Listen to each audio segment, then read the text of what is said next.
Welcome to the very first episode of the BryanBuilt podcast. I'm Chris Malanga, and I'm joined by Superintendent Mark Rairigh.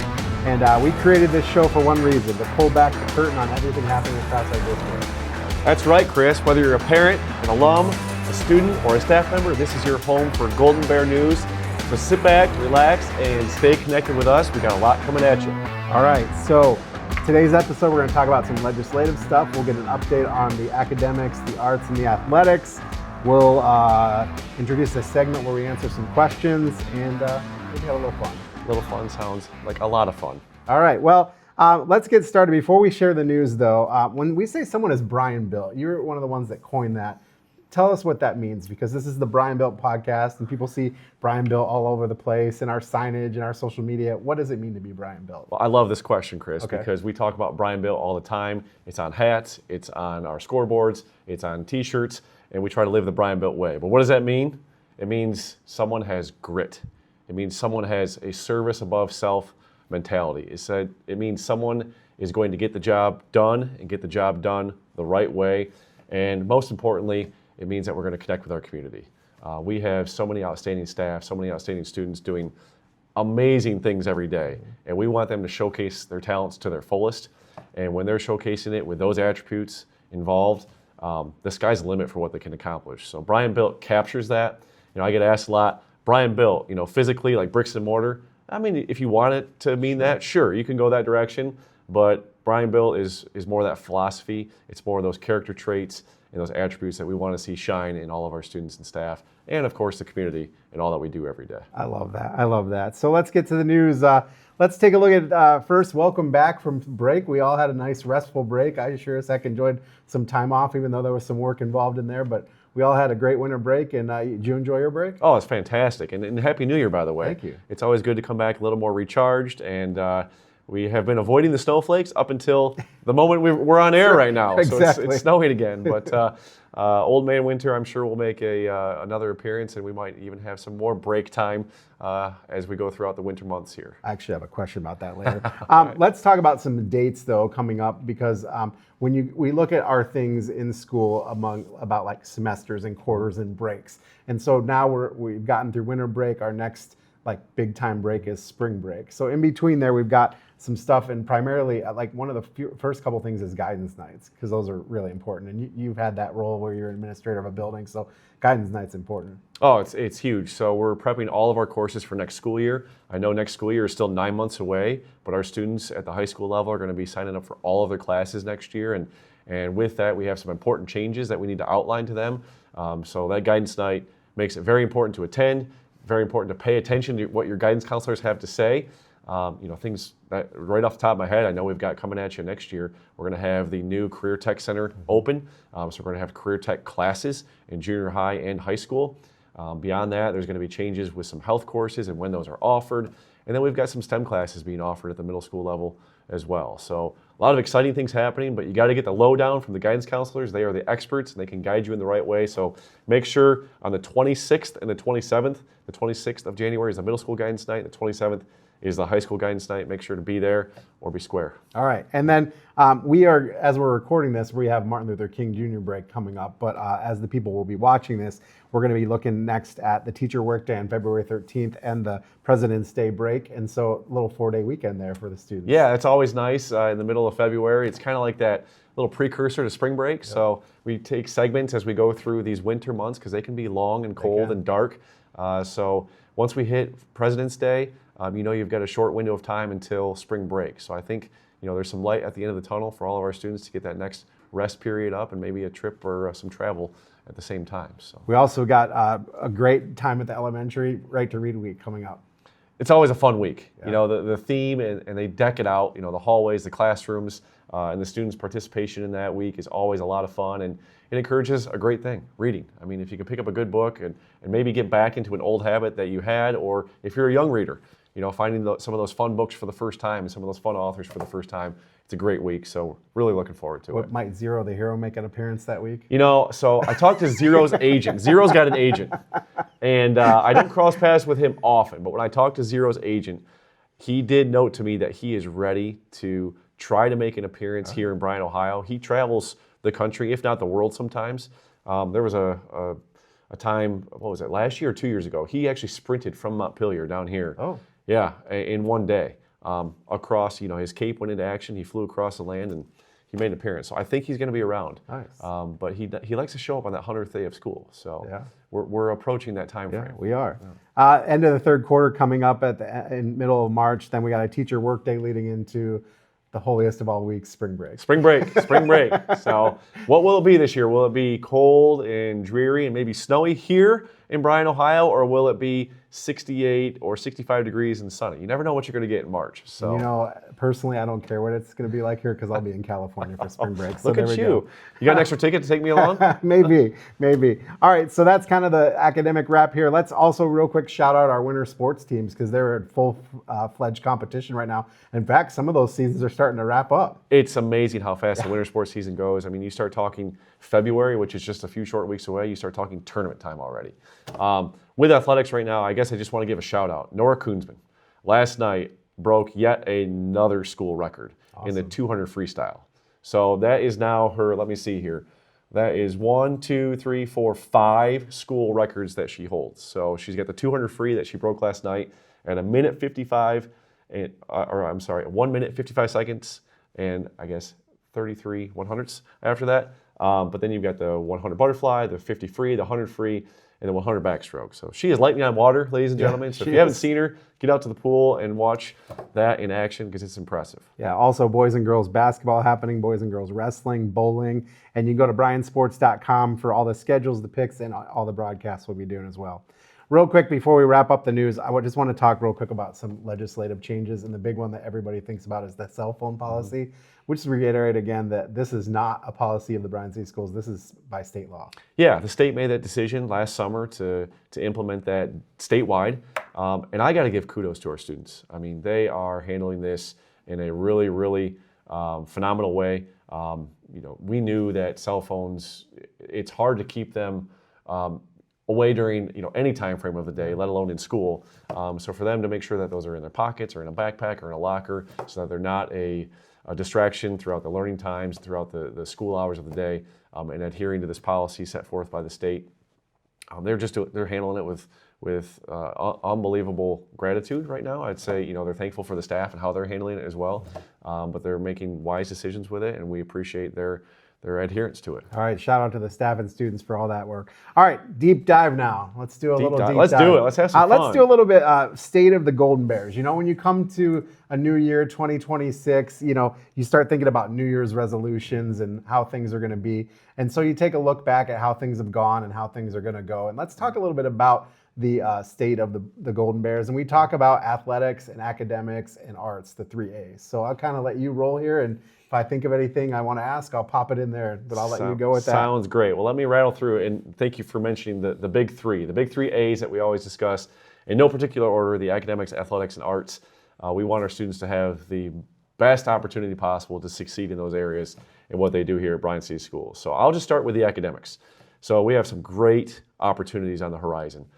We are in the middle of construction right now over at the middle and high school building to add on the Career Tech Center or Career Tech Classroom along with a gymnasium and weight room. So as a reminder, the Career Tech Center or Career Tech Classroom is able to be made possible to us because we received a $2.5 million grant from the state of Ohio to focus on career tech education, which is, the acronym for that is CTE. So we are preparing our curriculums and our courses to be implemented and to open up next school year for the 26-27 school year. So with that, we have hired a new staff member through Four County Career Center because Four County Career Center is going to be running our classes in part as a satellite program. Okay. So it's our Bryan facility, our Bryan students, but for the purposes of CTE education, all of the classes that our students take will be reported to the state, and that will then set them in a situation where they're in what's called a pathway. Okay. And once you're in a pathway, you can take designated courses that help prepare you for a vocational track if you so choose. Those classes will then follow you beyond high school, and it can show your employer or it can show the next level of education, what you've accomplished, and it can make sure that you're prepared for whatever world or arena you decide to enter into in a vocational pathway. So we're really excited for that, to have Fort County help oversee that, because they do that in their day-to-day operations. They will handle all the administrative tasks for that, including helping to oversee our new staff member. And that new staff member is Bernie Davis. Okay. So that might be a familiar name to those out there. Especially if you're in the theater program. Yeah, Bernie has been building our sets for longer than I can remember right now. Yeah. But he's also a Bryan grad. He understands what it means to be BryanBuilt, and he has experience teaching the industrial arts. He comes to us with that skill set from another school district. I won't mention the name up north. He comes to us with a wealth of skill sets, and he is eager. I think that's an understatement. He is eager to start working with our students to have them partake in these classes. So we couldn't be more excited for where this is going. And he's got a big task ahead of him. I mean, we're building this from the ground up this spring, so he's looking at what tools to order, what resources to have on hand, certain aspects of the shop and how it's set up with the machinery. Right now, he's currently out seeking the right types of welders to implement and install. So a lot yet to do, but it'll all come together by August, and we'll be ready to rock and roll. How's the construction coming on that portion of the building? It is on pace. We lost a few days here and there due to weather. Actually, when they were putting the roof on, we experienced some really early snow this year, but that did not set us back in the large picture. We're still set to be complete by June 1st. So they're just catching up on a few things here and there that maybe had a few minor setbacks due to the weather throughout the early fall months, believe it or not, when we saw those early snows. But there's paint going on inside the facility, or paint being put on the walls, I should say. The drop ceilings are starting to go in, lighting's starting to go in, and they are set to move the shop machinery in starting mid-February. So here in the next 3-4 weeks from the time of this broadcast. So it's exciting, and there's a lot coming together. So every time you go through the building or through the construction aspect of the building, there's more that's complete, and it looks more and more like it's getting closer to be ready to rock and roll. Awesome. Love it. Yeah. So a lot happening academically, and then in the classrooms, our teachers, we've been challenging them to be preparing our students to be successful on our state tests. Okay. So spring brings about the state testing season, and that is really strong in grades 3 through 8, and then again at the high school levels, grades 9 through 12. So we're prepping our students to be as successful as they can on those state tests. One of the areas we're really focusing on is trying to give them as many state type questions as possible. When you get into these standardized tests, the questions are worded in a certain manner, and they usually ask for multiple sets of information at one time in your answer. So we're just trying to get our students acclimated to that and used to that. So we've been doing a lot of discussions on our end with teaching staff and small groups and administrators to make that a focus area, so that when they get into those tests, they hopefully feel a little more confident and a little more comfortable. It's not just the bubble test like you had when I was in school. It's now on a computer, and a lot of these have essay components, and we have to write sentences. It's a big deal. It is, and if you're not ready, it can be overwhelming. So we hope to prepare them as best as possible. Awesome. Anything else in the academics area, or are we heading over to athletics or arts? We'll head to athletics. Right. So I guess I'll touch base on construction again. Okay. So part of that construction project is the addition of a new gymnasium that will be for junior high sports and a weight room. So our current weight room here at the field house is going to shift over to the middle school and high school building, and that will allow all of our weights and conditioning classes that happen throughout the school day to be right in that building. That's nice. And students won't have to walk across the parking lot anymore in the elements. It'll reduce time needed to prepare for the class, because not only do they currently have the walk, but then you have to change into your workout clothes. So it should be a time savings, but then the benefits that it will provide our student athletes, both during the PE school day and beyond into extracurricular activities, will be outstanding. It's going to have a mezzanine with it. It's going to have a larger variety of workout stations and workout equipment. We're in the process of getting ready to make some orders so those can be shipped in and set up and ready in time for summer workouts. It's just going to add a whole other aspect of training that Bryan Sports really needs to help us continue to strive to be the best that we can be. So really excited for that. Then you got the middle school gym as well. Yeah, the junior high gymnasium will host all of our junior high events, and that will then also free up space at the elementary for our after-school practices. So right now, again, part of that community relationship that we want to have and being a part of the community is working with them. So we'll have more gym space available at the younger grade levels for our youth sport programs. We try to make sure that we have good partnerships with the youth sports programs here in town, and they'll have more opportunities and availabilities as well. So from our perspective, it's a win in so many directions, and we're just trying to amplify those opportunities for all of our student athletes to take advantage of. So it's exciting. Heading to the arts now. Heading to the arts. So another big project on the horizon, just about to embark. So if you haven't heard, we are going to be renovating our auditorium. But in order to renovate the auditorium, we're going to first take the central building as a whole, and we're going to take aspects of that facility down. So we're going to take the gymnasium and the classroom section of that building down through a demolition process that is set to begin March 1st. Okay. So we're just weeks away from that starting up. And the demolition phase of that facility is going to take place during the spring months. And then following the demolition phase, we're going to do a rebuild and a renovation process of that building. So the rebuild will involve adding around the auditorium. We're going to have space added for set building space. We're going to have dressing rooms and rehearsal space. We're going to have a green room. We'll have makeup rooms and appropriate restroom facilities backstage for all of the performances and events.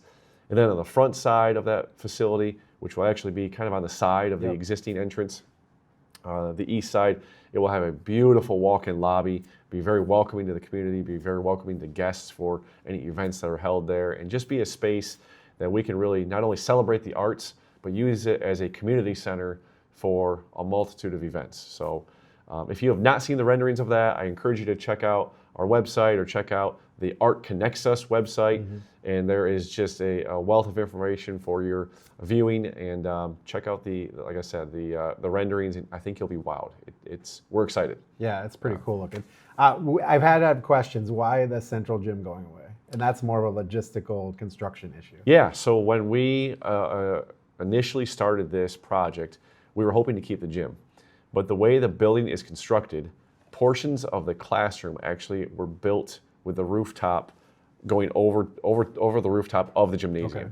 So as you look to take the facility down, there was no safe and confident way to keep the gym because of how the building was constructed. So it was decided that the gymnasium coming down gives a clean, flush break-off with how the building is constructed to maintain and save the stage and auditorium, but then remove the gymnasium and the classroom side for the rebuild process. So that's ultimately what led to that decision. That was not the initial plans, but based on how the building was constructed back in the 30s, it left us very few options to work around. We also have an auction happening on the 24th of all the equipment, seats, and everything like that, and you can find out more at our website. Yep, there's a lot still in the facility. If you're interested in tables and chairs and some of the mementos of how the building was constructed long ago, it's your opportunity to get in starting at 10 o'clock on Saturday the 24th and check out what's in there. And if you want to put a bid on something and take it home, it's yours to keep. All right, anything else in those three areas as we're wrapping up our state of the Golden Bears? I could go on and on for days, Chris, but I'll cut it there right now. All right, we're going to take a quick break. When we come back, we're going to have a little bit of fun. You're watching the BryanBuilt podcast. Back after this. The historic Bryan Arts and Education building is being renovated for the next generation, transforming it into a welcoming, accessible space where performances and events can be comfortably enjoyed. The $6.2 million project adds lobby and backstage space, new seating, lights and sound system, accessibility, and additional parking. Because here in Bryan, art connects us. Your support, big or small, makes a lasting impact, inspiring generations to come. Donate and learn more at bryanarts.org. Welcome back to the BryanBuilt podcast. Chris Malanga alongside Superintendent Mark Rairigh. All right, we're going to do a little bit of fun. We're going to play this or that. Okay, here's the rules. We're going to do 7 questions, 2 options. We're going to answer at the same time, and you just got to give your first answer, no explanation. And then after we do about 7 of those, we're going to do some little more in-depth ones where we can give you about 20 seconds to answer, okay? Okay. Are you ready for this? I'm ready. We're going to ease this in. We're going to have something fun every podcast episode, and we didn't want to embarrass you too much on the first one. We weren't going to have you do any Survivor-esque games or anything like that this time around. I appreciate you looking out for me. Maybe next time, but we'll start with this one. Okay, ready? First one, purple or gold? Purple. All right, I say purple as well. Friday Night Lights or Saturday morning hoops? Saturday morning hoops. Okay. Ooh, I'm a hoopster at heart. I just can't get away from it. Dum Dums or Bit of Honey? Dum Dums. Bit of Honey.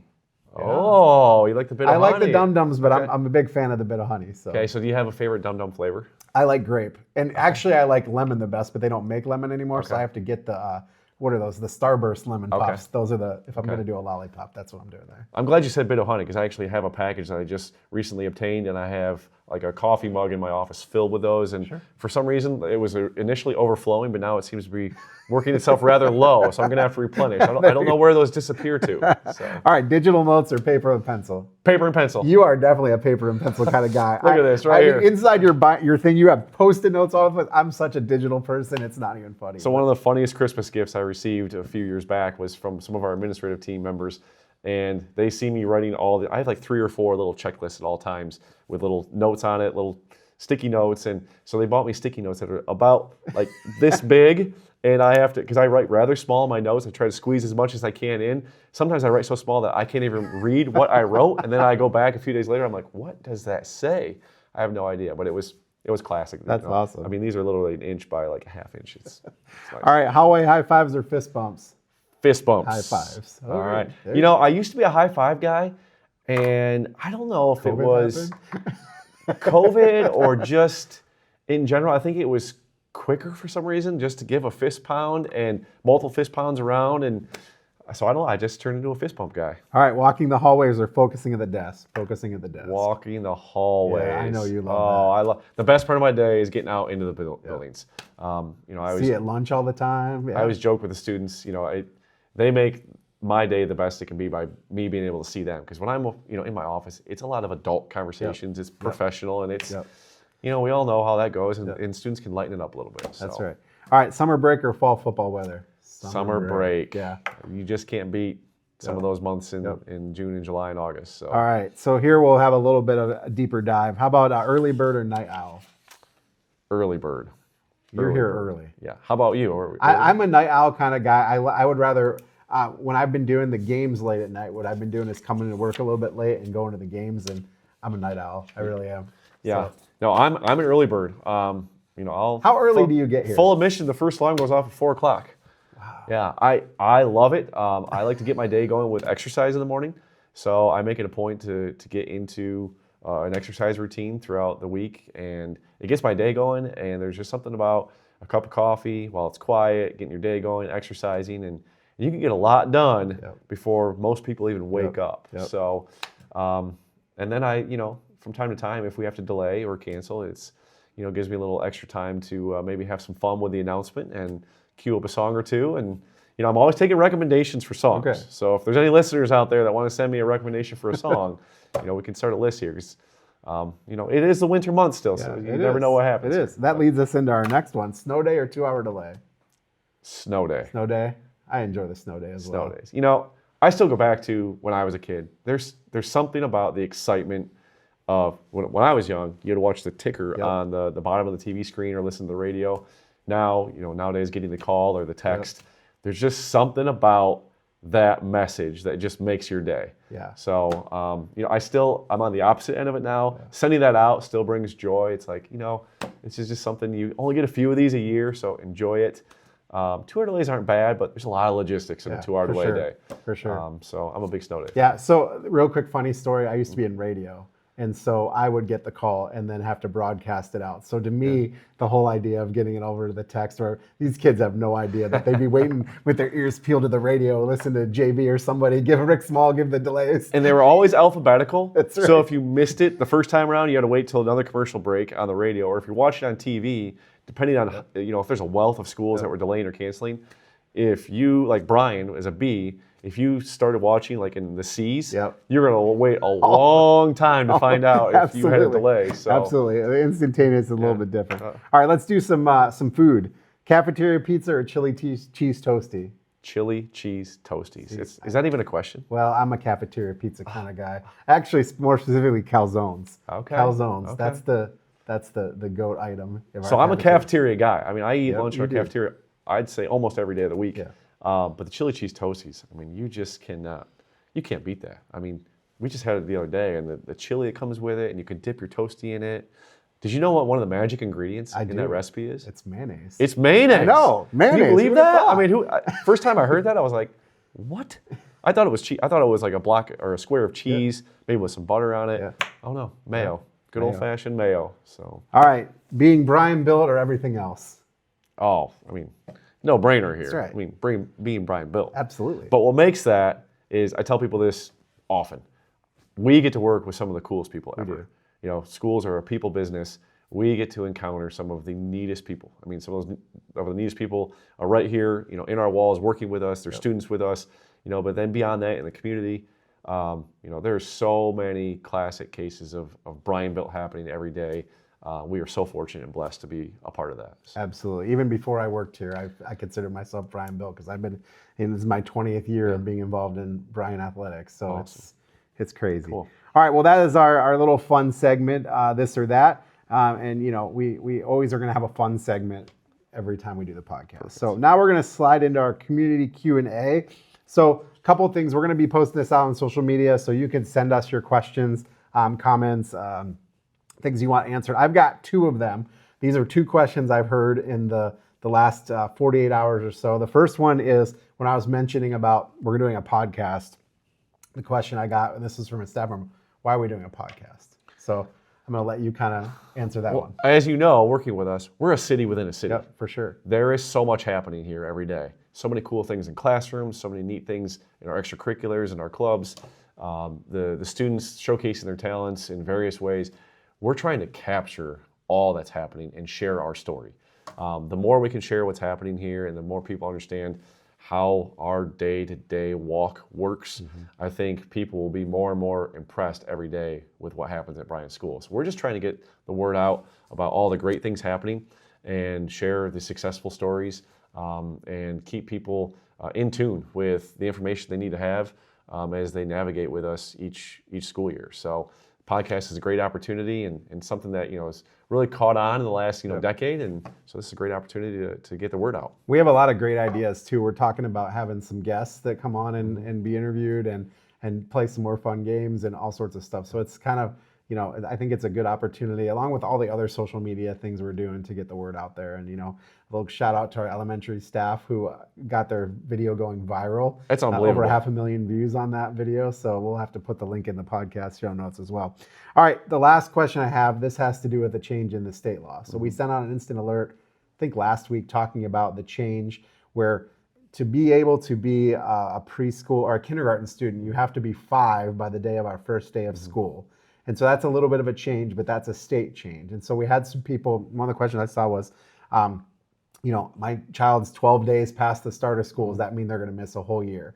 And so let's just real quick talk about that law and what it means and what that means for people that have kids kind of on that cusp. Yep. Because I think what people forget is there always is a cusp. It just kind of depends on when it is. Yep, you're exactly right. So a little bit of history. So prior to this new legislation that just came out and was signed December 19th of 2025, school districts had a choice for the age cutoff date. You could either choose as a district August 1st, in which you had to be 5 to be eligible for kindergarten, or September 30th. Okay. So in recent years, we at Bryan City Schools made the decision to go with the September 30th date. Okay. Our goal was to capture as many students as possible to be eligible for that school year and enroll them in either kindergarten or kindergarten. But the state, as you noted, took that out of our hands. The state made a decision and they decided that age 5 cutoff date now goes based on the first day of school of the district in which you're going to attend. Okay. So that's a little bit tricky because, for example, next school year, we start August 19th. But if you are coming to us from another district, maybe that district starts August 25th. And you know, every school has a different first day of school. So if you were anticipating being eligible and then you move into our district, it could change your eligibility. Yeah. So it'll be interesting to follow how this works across the state with that being in place for the first time.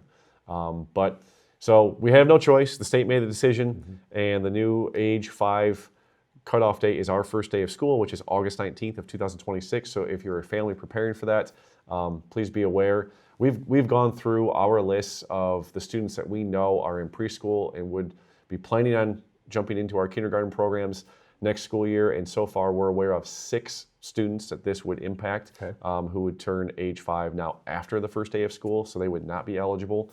And it's just hard. I mean, if you're age 5, and a few days after our first day of school, 10, 12, 15 days after the first day of school. Unfortunately, a line has to be drawn in the sand somewhere, and the state drew that line in the sand, deciding it was the district's first day of school. So we'll work through it. I know it's going to be a bit challenging for some families, but we'll try to work as best as we can with them to make sure that they're then ready for the next school year. And it just is one of those things we don't really have a choice in the matter. But I would encourage you, if you are one of those families affected, there's lots of legislation and policies that are coming out that do impact schools. They do. Contact your state representative. We try to keep an open line of communication with them, and oftentimes there's legislation that may be put in place with good intentions, but have unintended consequences. Right. And we try to bring to their attention what those unintended consequences are. So if you're one of those families and have a strong opinion on this topic, I wouldn't hesitate to call out to your local state representative and let them know. They can then work to make that change in Columbus and see if it benefits the greater good. So. And just a little misconception that might be out there is the fact that we have for kindergarten, which is young 5s. Correct. That's still to this deadline. Yeah, so kindergarten is actually a kindergarten program. So it's young 5s. We call it kindergarten here at Bryan City Schools, but it does require you to be the age 5 before enrolling in that program. Okay. So even kindergarten would fall under this new law of being age 5 by the first day of school for your district. Okay. Talking about the first day of school, you said August 19th. We have a school calendar already on our website for the next school year, and I think that probably in the next couple months or so we should have the following school years, because we're usually 2 years ahead. Yeah, we always work to be 2 years ahead, so we're starting that process to build a calendar for 2 years out, and we typically release that in the spring. So you're right, in the next few months here we'll release, that would be the 27-28 calendar, if you can believe that. Yep. Hard to believe. But unfortunately, it'll be here before we know it. All right. So if you have a question for us, feel free to reach out on social media. Drop your question. We'll get a little more formal inbox and things going around for that. But that's how you get a hold of it. All right. Final words here. Let's talk about a Golden Bears standout. Let's talk about somebody that is awesome here in our district. We're gonna do that at the end of every podcast. Well, I could choose like one of like hundreds, and I wish I could choose like hundreds at a time. But I am going to start out by discussing Rob Goodlive. All right. So Rob Goodlive is a custodian at the middle and high school, and Rob solidifies BryanBuilt.